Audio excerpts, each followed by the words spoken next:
Someone's in a good mood. Give me a bad touch. Oh, I would love to. That way you'll be in a good mood too. Here.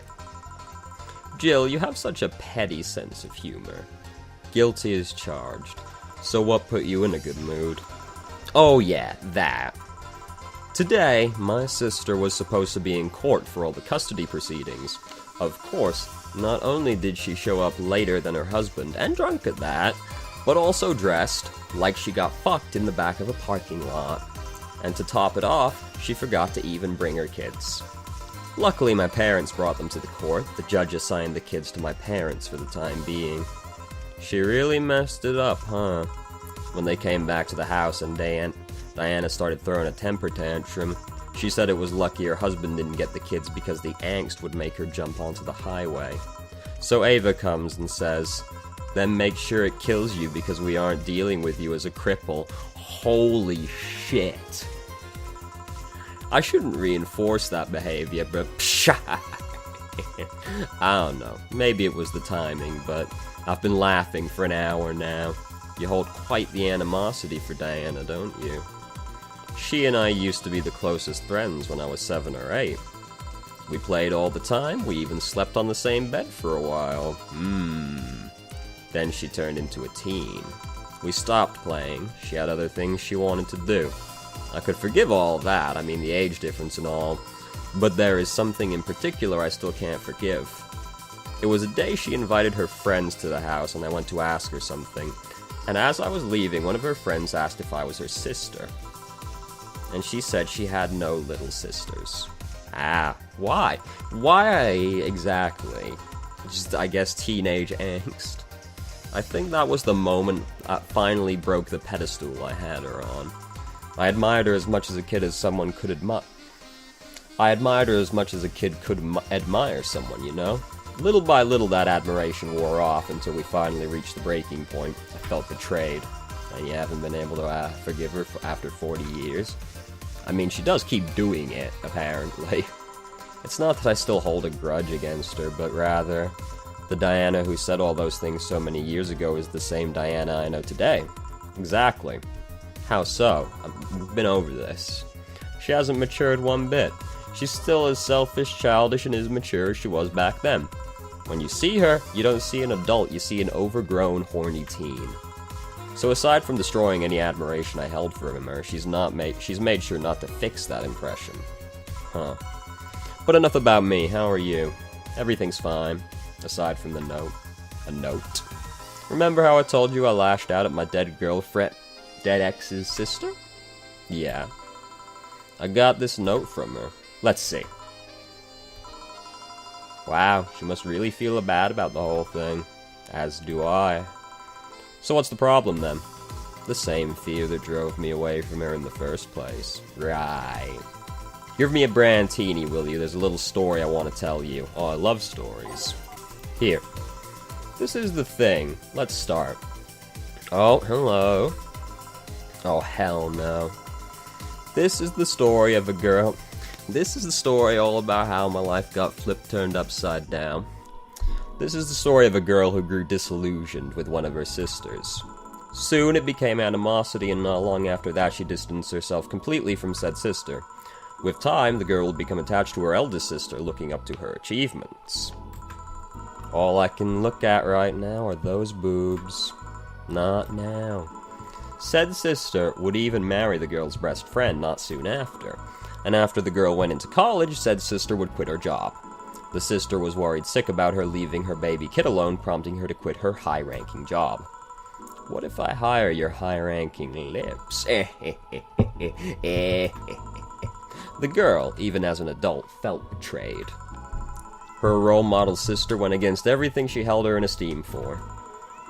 She was no longer a child, and yet felt like a part of her had crumbled.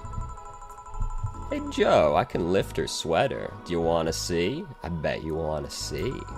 Alright, enough. Enough? Shit. Peace out! I know the girl is you and the sister is your eldest sister. Please get to the point. You're right.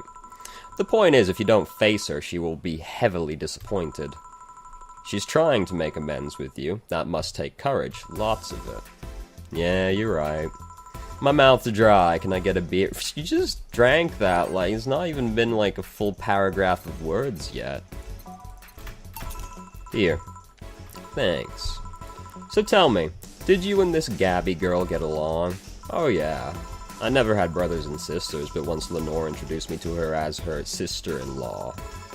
She got so excited about having a new sister that she clung to me a lot. I helped her in her studies, read books with her, played with her a lot. She was pretty much my sister too. I have to leave, but I'll tell you this. As both a big and little sister, if you don't grant that girl a chance of talking to you, I'll never forgive you. Yeah. Oh, there's a small New Year's Eve party this Saturday if you're interested. Oh, sure, I'll be here. Remember, I won't forgive you. Yeah. I'll go take my break. Alright. Bwah, you were here? You were quite absorbed in the conversation just now. Like, where would he have been? Jamie even said goodbye to you, didn't you hear? Anyways, call me if anything comes up. Time to save the game. Hamlet, sir, can you stop, like, being the way you are? It's less chilly today. Yeah, it's all good, it's all fine. I cannot see the words. There we go. Jill, a kid's looking for you. Oh, shit. Hey. Ah, Norma. Phew. You're back! Oh, fuck you. You do know I'm not giving you any drinks, right? Crap, I said it out loud. Yeah, actually, I wanted to thank you. Whew, she thought it was for her. Thank me?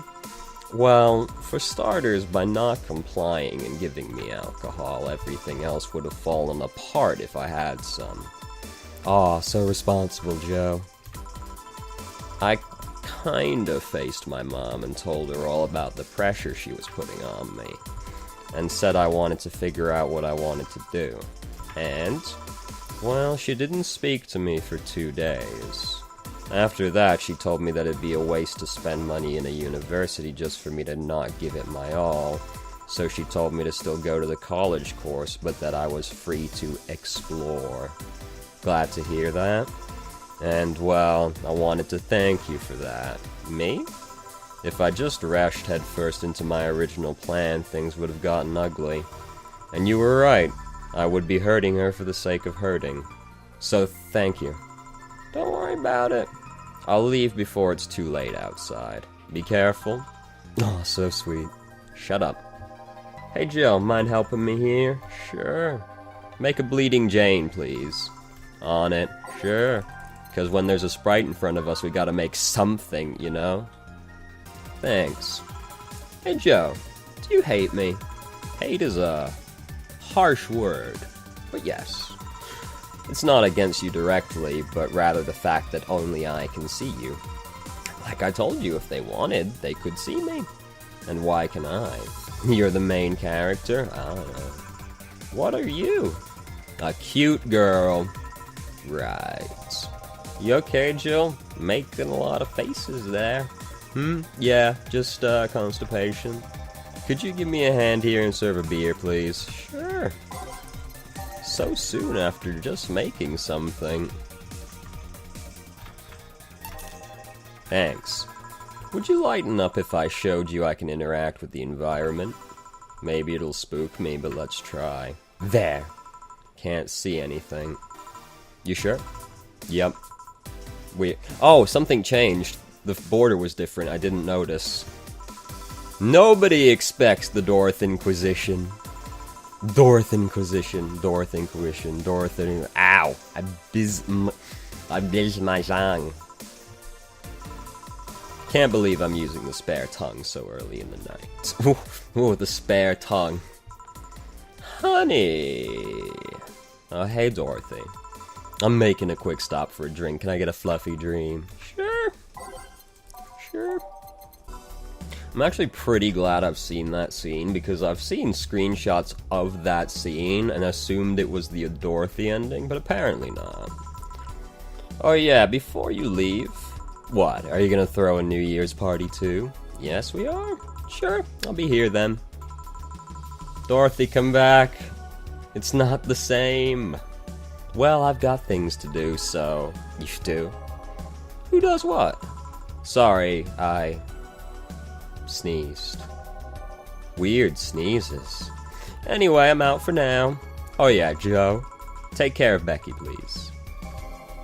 Man, she was in a rush. Okay, fuck that noise. Fireworks are sold out everywhere. I'll need to get them through more shady means. She's gonna buy them from the internet. She'll find them and put us all at risk of burning. I'll make sure there's an extra extinguisher, please. Well, I guess that's it for today. Really, so soon. You sure you're fine? I am, but don't worry. Hey Jill, mind if I ask a silly question? You've seen my clients, you can assume I don't mind silly questions, silly answers that can get on my nerves, though. Sorry, what did you want to ask? Do you know why they call them cat boomers? I mean, I guess their second set of ears looked like a cat, but the word boomer seems so out of place. I always think of baby boomers, but that's probably not correct.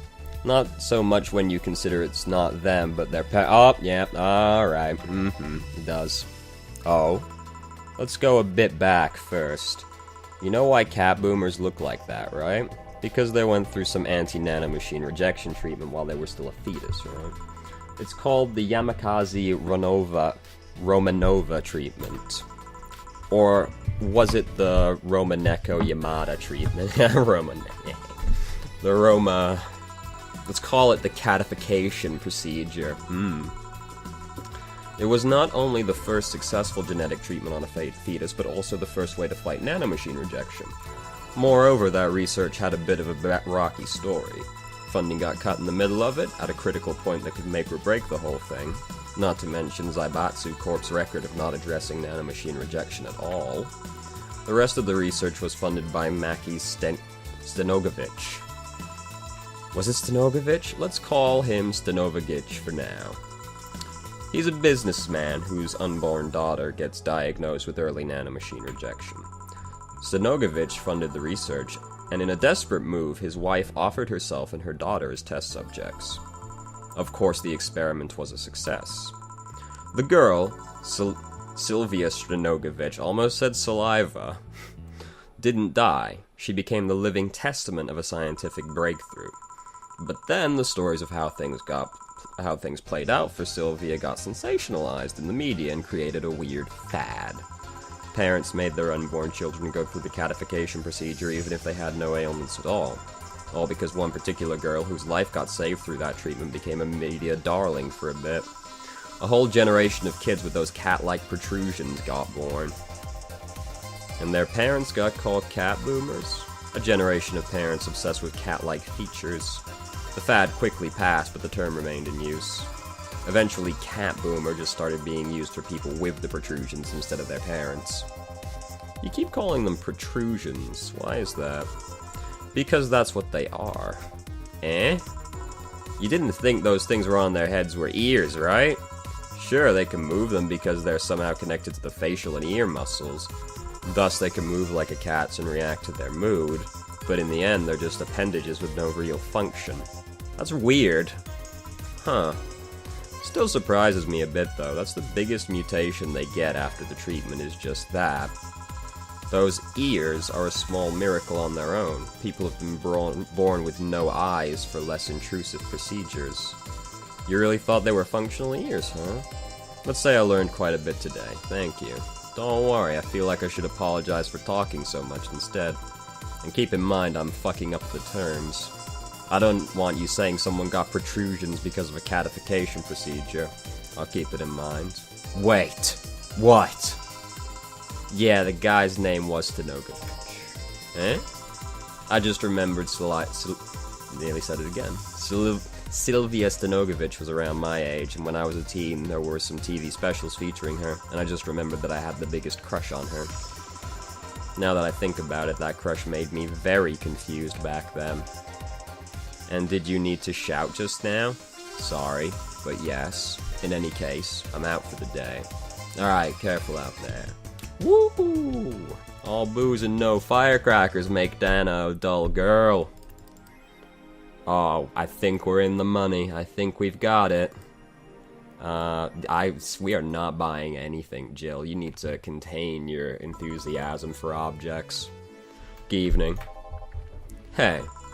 Okay, so, we've got almost everything, but we're still missing a couple of things for Saturday. And so, I designate you, Gillian Applegate, as official guy who goes to buy the rest of the stuff. Applegate? I have no idea who that is. Shut up, John. You know who it is. I could send Jill, but I wouldn't dare send a lady by herself. And I could go with her, but I believe the bar should have at least 2 people in the vicinity at all times. You're not gonna say anything, Joe? If it means not being delivery girl, I'm happy to fake helplessness. Fine, give me the list. I'll be back sometime. Toodaloo, fuckboy. Something tells me you're planning something, boss. What gives you that impression? Call it a gut feeling. Did you know Gil has a crush? What? A client of his, a girl that owns a bazaar. Ooh, a bazaar, how exotic. She's been coming on to him for ages and he's only just started opening up. But he's taking steps backwards and I'm not gonna let him. He's opening up for fuck's sake. But we all know it's not out of the kindness of her heart, it's so that she can find out what his past is like. And so the errands will take him to the bazaar, I get it. That's right. Huh. Alright then, to the office I go. As for me, yeah, it's all good. Time to mix drinks and change lives. Gil with a crush, huh? This place, great. Oh, if it isn't... Hey! Hey Jill, sorry, but is there anywhere I can hide? You're very brightly colored, you'll stand out. There's an unpleasant guy on my trail. Boss, stalked woman incoming. The door's open. Go ahead, the door to the left. Thanks. Hello there. Oh, hi there. The other one, that's the bathroom. But for some reason I don't know who said any of those words. I guess I just suddenly forgot, like, how to read. Wait, what's the dog doing in the bathroom? Well, what do you typically go there? Oh, Donovan! Fuck, I didn't think I was gonna see you again. Now, where did she... Oh, the hellhole. Perfect. Hey, kid, I'll have the usual. It's a beer, right? Big beer? I'm pretty sure, right? I'm almost certain of it. Here. This seems right. The paper's been a mess lately. You'd think with all that's happening they'd stay and do more reports, but they're all asking for vacations and I can't afford to be understaffed. So I had to come up with some sort of reward for whoever produces the most pictures of Spider-Man. I see no difference in my feed, though. Mr. Donovan, I don't mean to sound rude, but you do know the infamy of the augmented eye with the general public, right? A shitty page that will over-sensationalize Spider-Man and report useless things. Of course I know. Then why not try to rectify that image? To put it simply, I'm being clutched by the balls, in the non-pleasant way. Zaibatsu Corp and company have an eye on every publication they haven't bought yet. Report on them once and they'll find something to fine you with.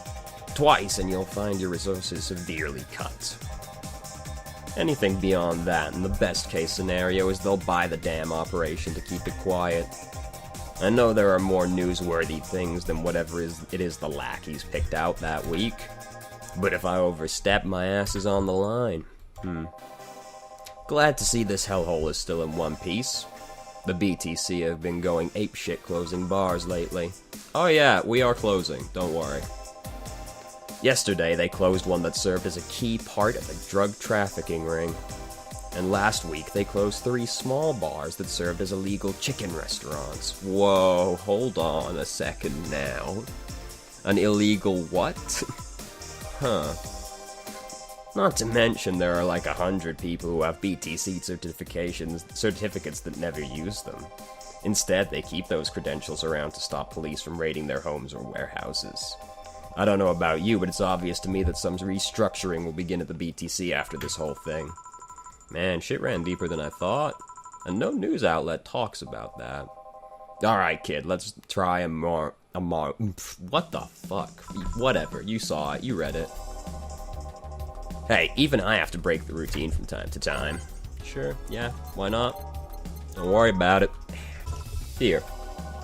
Now, let's see what the ruckus is about. So... What brought you here? Oh, we went over this, didn't we? Alright, didn't you see a Lilum coming in here? Blue hair, big tits. She's the one from the Encore concert coming up. Not really. Did she jump to the roof then? Why are you looking for her? Did you want an interview? Not really, just hitting on her.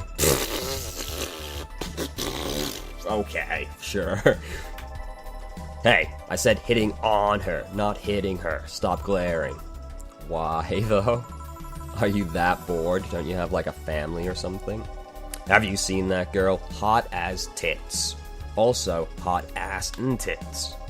I'm suffering the weirdest combo of being hard as fuck and curious as shit right now. I want to know just how detailed those King Class CHI-1 models are, personally. And so you followed her? I've yet to meet a woman that can resist the charms of being stalked by Donovan D. Dawson. You're in front of one, and I'm guessing you have quite the selective memory. Like I said, don't you have a family or something? A wife, but that woman cheats on me as much as I cheat on her. In fact, I'm pretty convinced she gets off on the thought of me cheating on her. So that Lilum isn't here, huh? I'll have to find a busty enough replacement tonight or I'll explode. Hey, after you're done glaring, please serve me a pile driver. Right. What a weirdo. I mean, we already knew this, and now he's a creeper on top of it. Here? Alright. Well, seeing as she's not here, I have no reason to stay. Maybe I'll find someone that looks a bit like her. The guy left. Oh, alright. Thanks for sheltering me, Dana. Dana. You read it. You know, you saw the words. No, thank you. Seems like you had a hearty talk. Your boss is such a fun person. Her sister is a fan of mine, so I recorded a small video for her and took a couple of photos. How nice of you. It's nothing really, and she did hide me, so it's the least I could do. But, well, we're here already. Mind giving me something sweet? Sure. No problem. I will give her the fastest thing to make. Here. Thanks. So, do you know why Donovan was following you? I don't, but I wasn't in the mood to deal with him. His questions were a bit over the line last time, too. Not the worst I've dealt with, but I just didn't want to humor him. I see. Seems like he was just trying to come on to you, if you catch my drift. You don't say.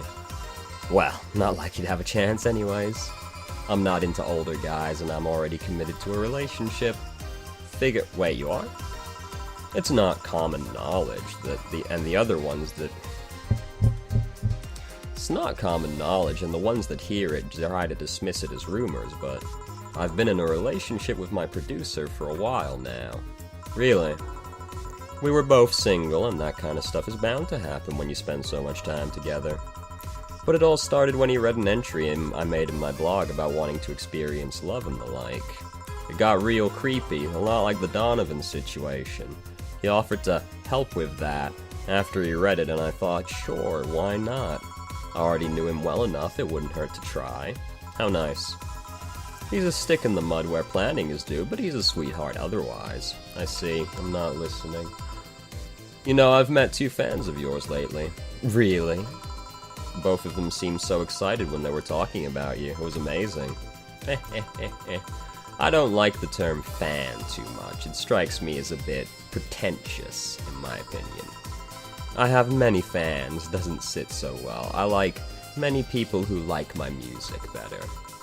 fan evokes an uglier and more pretentious image for me. Do you like what I do, Jill? Do you like my music? To be honest, I haven't had much exposure to your work, but the few things I've heard are really good. And, not gonna lie, having talked to you, I feel like I would support you even if I didn't like it.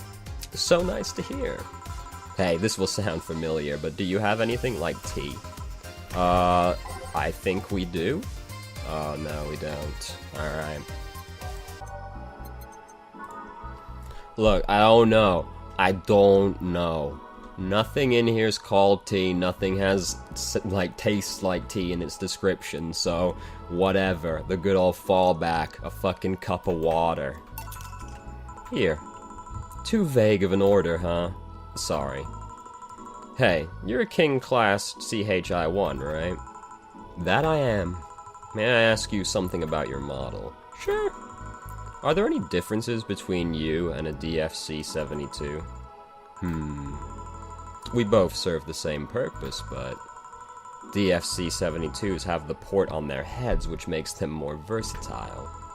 My line lacks that, or the resilience of the DT-01Ds, but we're a tad more polished elsewhere.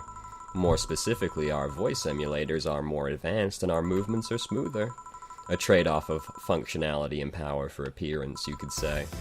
I see. I was actually asking about the vagina-nipple situation, but... So anything new for this concert? Well, it is an encore, so we're trying to make it to the same... Life's just so hard today.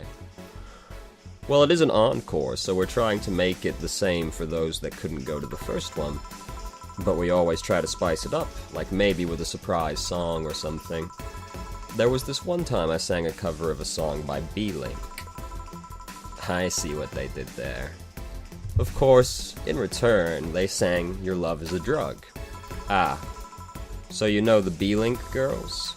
Really nice kids. You'd be surprised how different from their on-stage personas they are. Really. Suzu, for example, can be really childish at times. She also laughs a lot, and loudly at that. Meanwhile, Ayana is a pretty party girl through and through. If they're not on tour, she spends her time partying like crazy. Huh. Hard to believe.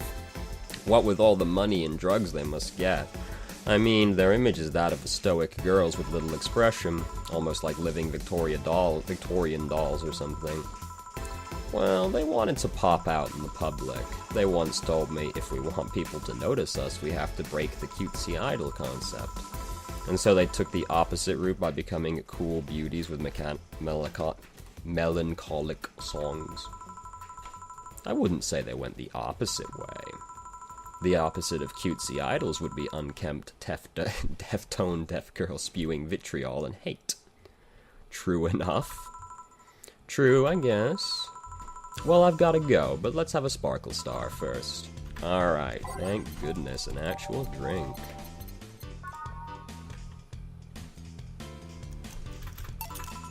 Here. Sparkling. Well, it's always a pleasure, Joe. Please come again. Will do. Oh, the handsome bartender, nice to see you. Huh? What, fuckboy over here? You must be mistaken. Boss, Gil's back, I'll take my break. Alright. Time to save. We're almost out of save slots at this point.